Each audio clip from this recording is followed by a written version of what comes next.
Hello everyone, good morning and welcome to this video. मैं उमेश मौर्य हाजिर हूं आज के कुछ इंपॉर्टेंट एमसीक्यूज लेकर जो कि करंट अफेयर्स पे बेस्ड होते हैं। आपको पता है कि ये इंपॉर्टेंट एमसीक्यूज आपके एग्जाम्स के लिए हेल्पफुल हो सकते हैं क्योंकि ये डिफरेंट फील्ड से रिलेटेड होते हैं, चाहे वो स्पोर्ट्स हो, चाहे वो पॉलिटिक्स हो, चाहे एंटरटेनमेंट हो, चाहे कॉमर्स हो। ये आपको पता है कि ऐसे टॉपिक्स हैं जिनसे आपके कॉम्पिटेटिव एग्जाम्स में काफी सवाल पूछे जाते हैं। तो मेरी कोशिश ये रहती है कि आपको मैं अच्छे से अच्छे क्वेश्चन दे पाऊं ताकि उससे आपको कुछ हिंट मिल पाए या डायरेक्टली वो क्वेश्चन आपके एग्जाम में आ भी सकता है। राइट, तो शुरू करते हैं आज का ये वीडियो और देखते हैं हमारा पहला क्वेश्चन क्या है। Which bank signed an MOU with the Society for Innovation and Entrepreneurship, IIT Bombay, for extending exclusive credit facility to startups and MSMEs? तो इस क्वेश्चन का पहले मैं आपको आंसर बता देता हूं। आंसर है यहाँ पे है इंडियन बैंक। जी, इंडियन बैंक ने यहाँ पे MOU साइन किया है। किसके साथ? साइन के साथ, जो कि IIT बॉम्बे का एक तरीके से ये स्टार्टअप है। तो स्टार्टअप क्या मतलब, एक तरीके से हेल्प कह सकते हैं किनके लिए? ये MSME सेक्टर के लिए हेल्प होती है। किसके थ्रू? साइन के थ्रू, IIT बॉम्बे के थ्रू। तो किस तरीके से हेल्प करते हैं मैं आपको बता दे रहा हूं। ये MSME सेक्टर को हेल्प प्रोवाइड कराते हैं by doing joint research, development arrangements and जो टेक्निकल सपोर्ट्स होते हैं इस फील्ड के लिए, मतलब कि बैंकिंग सेक्टर में जो टेक्निकल सपोर्ट दिया जा सकता है वो सारी सपोर्ट देके एक तरीके से MSME सेक्टर को ये बहुत बड़ी हेल्प देता है। तो इंडियन बैंक ने भी इस मोटिव से इनके साथ ये MOU साइन किया है। अगर मैं यहाँ पे बात करूं MSMEs की, तो आपको पता होना चाहिए कि MSME का मतलब क्या है, इसका फुल फॉर्म क्या होता है? Micro, small and medium enterprise. Right, तो ये कई बार इस तरह क्वेश्चन पूछे गए हैं इसके फुल फॉर्म के टर्म में भी और इसके बेसिक टर्म्स के, इसकी डेफिनेशन के टर्म में भी पूछा गया है कि इसका पर्पस क्या है, इसके अंडर में कौन सी इंडस्ट्रीज आती हैं। राइट, तो आप इसको डिटेल में जितना ज्यादा पढ़ लें उतना ही आपके लिए स्टैटिक जीके के टर्म में ये बहुत अच्छी बात हो जाएगी। राइट, तो अपने आप में ये बहुत इंपॉर्टेंट है। वहीं देखते हैं दूसरा क्वेश्चन क्या है। Who has been appointed as the Controller General of Accounts यानी CGA? जी, तो यहाँ पे पूछा जा रहा है लेखा महानियंत्रक के रूप में किसे नियुक्त किया गया है। तो करेक्ट आंसर मैं बता रहा हूं आपको, यहाँ पे करेक्ट आंसर है दीपक दास। जी, दीपक दास को यहाँ पे CGA के रूप में अपॉइंट किया गया है। और आपको मैं बता दूं ये जो है वो भारत के 25th CGA हैं। क्या है? 25th CGA है, यानी कि प्रेजेंट जो इनको ये ओहदा मिला है दीपक दास को, ये क्या है? भारत के 25th CGA हैं। और CGA का फुल फॉर्म क्या है? Controller general of accounts. जी, वहीं पे अगर हम बात करें अदर ऑप्शंस की, श्रीमती सोमा रॉय बर्मन, GC मुर्मू और राजीव महर्षि। तो यहाँ पे श्रीमती सोमा रॉय बर्मन जो हैं वो इसके पहले की CGA रह चुकी हैं, यानी कि वो भारत की 24th CGA रह चुकी हैं। जी, और वहीं बात करें GC मुर्मू की, तो आपको पता होना चाहिए कि ये क्या है? भारत के कैग हैं, यानी कि कंट्रोलर ऑडिट जनरल हैं। जी, तो वहीं पे अगर राजीव महर्षि की बात की जाए तो राजीव महर्षि क्या है? GC मुर्मू के पहले के कैग रह चुके हैं। वहीं पे अगर इनकी पोजीशन की बात की जाए तो ये क्या है? भारत के 14th कैग हैं और ये जो है भारत के 13th कैग रह चुके हैं। जी, तो ये आपको याद हो जाना है। ये पोजीशन के टर्म में भी कई बार पूछा जा सकता है। जैसे मैंने आपको बताया ये क्या है? 25th हैं और ये क्या रह चुकी हैं? 24th रह चुकी हैं। राइट, तो अपने आप में ये क्वेश्चन पूछा जा सकता है। अब देखिए यहाँ थोड़ा से आप कई बार बच्चे यहाँ पे कंफ्यूज हो सकते हैं कि CGA और कैग दोनों में फर्क क्या है। यहाँ पे आप दोनों को सेम मानने की कोशिश मत करिएगा, बिल्कुल भी इसको आप अज्यूम मत करिएगा। देखिए यहाँ पे हम बात कर रहे हैं CGA और कैग की, यानी कि CAG।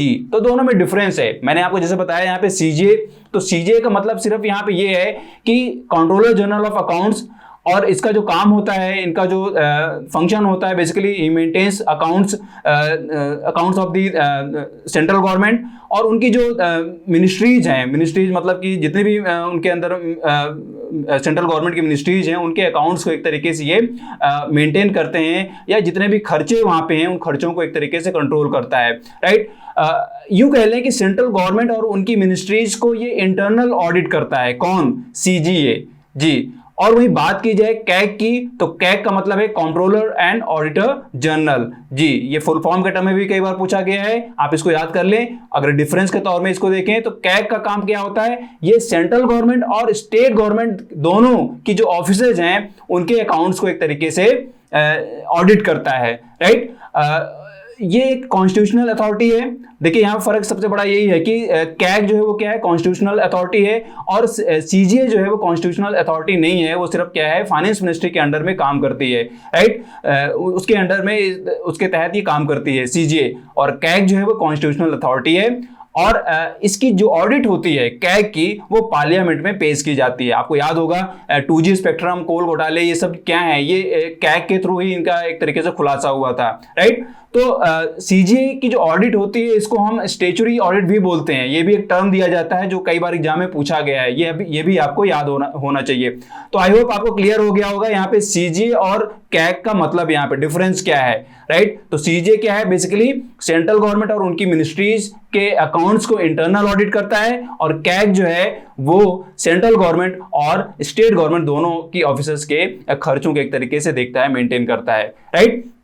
तो अपने आप में बहुत इंपॉर्टेंट है, क्वेश्चन पूछा जा सकता है। देखते हैं हमारा नेक्स्ट क्वेश्चन क्या है। Prime minister Narendra Modi has launched eRUPI, this instrument has been developed by the. किसके थ्रू ये उपकरण या ये साधन प्रोवाइड किया गया है, किसने इसको बनाया है, किसकी बात हो रही है, ई-रूपी की बात हो रही है। देखिए यहाँ पे ये बहुत ही इंपॉर्टेंट है, क्वेश्चन जरूर ये पूछा जा सकता है, किसी न किसी फॉर्मेट में, किसी न किसी डायमेंशन में जरूर इसमें क्वेश्चन बनना ही बनना है। तो यहाँ पे मैं आपको करेक्ट आंसर बता दे रहा हूँ। करेक्ट आंसर यहाँ पे है national payment corporation of India, यानी भारतीय राष्ट्रीय भुगतान निगम जी।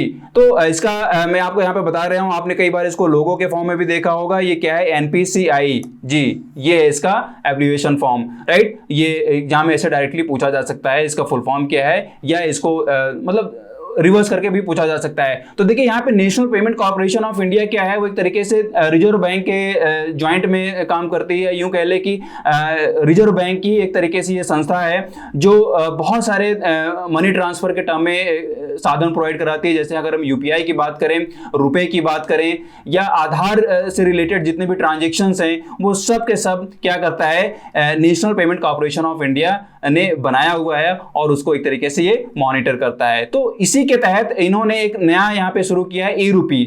और ई-रूपी जो है वो एक तरीके से यूपीआई का ही कॉन्सेप्ट है, लेकिन थोड़ा सा यहाँ पे फर्क ये है कि यूं इसको समझ सकते हैं कि ये क्या है, एक तरीके से क्रिप्टो करेंसी के टर्म में भारत सरकार का या भारत का एक पहला कदम है, यूं इसको समझ सकते हैं, राइट। तो क्रिप्टो करेंसी में आपको पता होगा कि जैसे बिटकॉइंस के टर्म में काफी कुछ बात चल रही थी, राइट। तो अपने आप ये बहुत इंपॉर्टेंट है, आप सिर्फ इसको इतना समझिए कि ई-रूपी जो है वो एक तरीके से क्रिप्टो करेंसी के टर्म में एक पहला कदम है, राइट। तो मैं यहाँ पे क्रिप्टो करेंसी की बात बोल रहा हूँ, तो इसका मतलब आप समझ जाइए कि यहाँ पे हम फिजिकल करेंसी की बात नहीं कर रहे हैं। यानी जब इसका यूज किया जाएगा, जिस भी सर्विस प्रोवाइडर के थ्रू इसको यूज किया जाएगा, मतलब ये है कि मैंने अगर आपको कुछ ई-रूपी के थ्रू भेजना है, मैंने क्या किया कि अपने दोस्त को कुछ भेजना है, राइट। तो मैं क्या करूंगा, ई-रूपी वहां पे जनरेट करूंगा। तो बेसिकली ये क्या है, एक तरीके का एक एसएमएस स्ट्रिंग बेस्ड एक तरीके से ये क्या है, ई वाउचर बन जाता है, और वो मेरे दोस्त के मोबाइल में वो एसएमएस के थ्रू पहुंच जाएगा।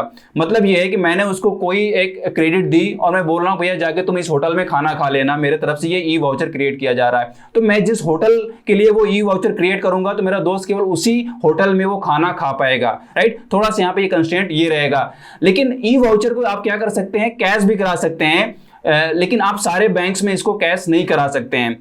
अगर आपको ई वाउचर मिला हुआ है 1000 का 2000 का, तो आप उसको जिसके टर्म में वो क्रिएट किया गया है वहीं पे आप उसको एक तरीके से यूज कर सकते हैं। होटल के टर्म में या शॉपिंग के टर्म में की बात की जाए, जैसे क्या होता है कि ऑफिसेज में भी बहुत सारे बोनस दिए जाते हैं, तो बोनस के टर्म में भी कई सारे ऑफर दिए जाते हैं कि आप यहाँ पे जाके शॉपिंग कर सकते हैं, या यहाँ पे जाके खाना खा सकते हैं, अपनी फैमिली के साथ यहाँ पे घूम सकते हैं, राइट, इस होटल में ठहर सकते हैं। तो जिस सर्विस प्रोवाइडर के लिए वो ई वाउचर क्रिएट किया जाएगा वो वहीं के लिए एप्लीकेबल होगा, राइट। लेकिन अगर इसको आप कैश के टर्म में देखेंगे, कैश कराना चाहें तो आप सारे बैंक में इसको कैश नहीं करा सकते हैं। अभी जो है 7-8 बैंक्स को सिलेक्ट किया गया है जो इसको एक तरीके से अप्रूव करते हैं, ई वाउचर को एक तरीके से मानते हैं और उसके टर्म में वो कैश आपको दे देते हैं, लेकिन सारे बैंक अभी नहीं है, राइट। तो अपने आप ये बहुत इंपॉर्टेंट है, आगे फ्यूचर में क्या होगा, इससे क्या इसके एडवांटेज मिलेंगे वो आगे देखने की बात है, बट ये आपको जान लेना चाहिए। डेफिनेटली ये एग्जाम में पूछा जा सकता है। देखते हैं हमारे नेक्स्ट क्वेश्चन क्या है। Who has been named as a recipient of the prestigious Lokmanya Tilak national award for 2021। Lokmanya Tilak राष्ट्रीय पुरस्कार 2021 के प्राप्तकर्ता के रूप में किसे नामित किया गया है? तो यहां पे जो करेक्ट आंसर है वो है साइरस पूनावाला जी। तो आपको ये याद हो जाना चाहिए, पूछा जा सकता है, अवार्ड के टर्म में है। देखिए मैं अब यहाँ पे अगर आपको थोड़ा सा बताऊं साइरस पूनावाला के टर्म में, तो साइरस पूनावाला जो हैं वो फाउंडर हैं और चेयरपर्सन हैं किसके? सीरम इंस्टीट्यूट ऑफ इंडिया के, यानी कि SII, ये पुणे में स्थित है। और आपने थोड़ा सा अगर पढ़ा हो कोविशील्ड के बारे में, तो कोविशील्ड जो है वो इसी इंस्टीट्यूट के थ्रू बनाई गई है। तो आप समझ जाइए कि यहाँ पे ये पुरस्कार क्यों दिया गया होगा। जी हाँ, इनको पुरस्कार एक तरीके से लाखों लोगों की जिंदगी को रिस्क में आने से बचाने के लिए या डायरेक्टली उनकी जिंदगी को बचाने के टर्म में दिया गया है, मतलब कि कोविशील्ड को बनाने के टर्म में दिया गया है, राइट। तो वही अगर बात करें लोकमान्य तिलक राष्ट्रीय पुरस्कार की 2021 की, तो ये पुरस्कार जो है वो दिया जाता है डिफरेंट फील्ड्स में, जो अपने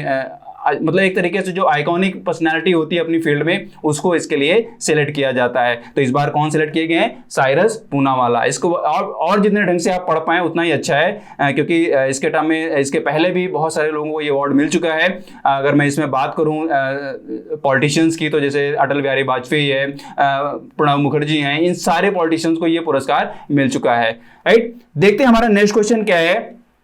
Which country's PM will preside United Nations Security Council UNSC for the month of August 2021, right. तो यहाँ पे जो करेक्ट आंसर है वो आप जान लीजिए पहले फटाफट जी। बहुत ही मतलब प्राइड मूवमेंट एक तरीके से इंडिया के लिए, ये इसके टर्म में क्या है? करेक्ट आंसर इंडिया को ये पहली बार चांस मिल रहा है कि वो यूएनएससी को एक तरीके से प्रिसाइड करने जा रहे हैं। मतलब कि भारत के जो प्रधानमंत्री हैं वो क्या करेंगे?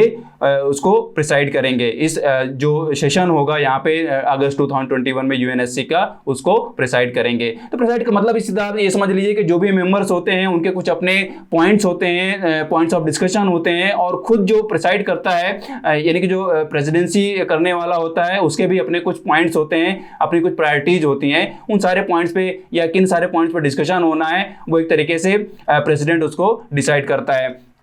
तो देखिए यहाँ पे बात हो रही है यूएनएससी की, तो आपको मालूम होना चाहिए कि यूएनएससी का फुल फॉर्म क्या है? United nation security council. और आपको ये भी मालूम होना चाहिए कि यूनाइटेड नेशन काउंसिल में कितने मेंबर्स हैं। तो बेसिकली इसके दो पार्ट होते हैं, एक पार्ट में परमानेंट मेंबर्स हैं, एक पार्ट क्या है? नॉन परमानेंट मेंबर्स हैं। तो इसमें 5 कंट्रीज जो हैं वो क्या है? परमानेंट मेंबर्स हैं, और 10 कंट्रीज जो हैं वो क्या है? नॉन परमानेंट मेंबर्स हैं। और नॉन परमानेंट मेंबर्स का एक तरीके से चुनाव होता रहता है हर 2 साल के लिए, राइट। तो ये एक तरीके से मेंबर्स क्या होते रहते हैं, इसमें चेंज होते रहते हैं, और उन मेंबर्स के लिए उन मेंबर्स के टर्म में जो सेशन होता है उनके लिए प्रेसिडेंट भी इलेक्ट किया जाता है। तो इस बार के लिए क्या रखा गया है? इंडिया को रखा गया है। और आपको मालूम होना चाहिए कि इंडिया का जो 2 साल का जो टेन्योर है वो जनवरी 2021 से स्टार्टेड है, राइट। तो अब यहाँ पे थोड़ा सा और जान लेते हैं permanent and non permanent members के टर्म में। आपको मालूम होना चाहिए 1945 में जब ये बना था यूएन, तो उस समय इसका चार्टर भी लाया गया था, और इस चार्टर में 5 देशों को परमानेंट पोजीशन दी गई थी सिक्योरिटी काउंसिल के टर्म में। तो परमानेंट जो मेंबर्स थे वो थे China, Russia, France, United kingdom and United Nations. वो अभी तक इस पोजीशन पे बने हुए हैं। यहाँ पे किसी की वृद्धि नहीं हुई, मतलब कोई भी नया कंट्री इस परमानेंट मेंबर के तौर पर यहाँ पे नहीं रखा गया है, राइट। तो ये अपने आप में बहुत इंपॉर्टेंट है। इसको आप जितने ढंग से पढ़ पाएं या यूएन के चार्टर को जितने ढंग से आप पढ़ पाएं उतना ही आपके एग्जाम के लिए बेनिफिशियल हो सकता है, खासतौर पे आईएएस और पीसीएस एग्जाम्स के लिए, राइट। तो ये थे आज के कुछ हमारे इंपॉर्टेंट क्वेश्चंस, डेफिनेटली आपके आने वाले एग्जाम्स के लिए हेल्पफुल होंगे, राइट। अगर आप चैनल में नए हैं यानी यूट्यूब पे आप देख रहे हैं तो इसको सब्सक्राइब कर लें, साथ में बेल आइकन को प्रेस कर लें ताकि आपको इंपॉर्टेंट अपडेट्स तुरंत मिल जाएं। साथ में आप हमको इंस्टाग्राम और फेसबुक पे भी फॉलो करिए, लाइक करिए, वहाँ पे भी आप हमें हमारी जो अपडेट्स हैं देख सकते हैं, राइट। तो मिलते हैं नेक्स्ट वीडियो में। Thanks for watching this.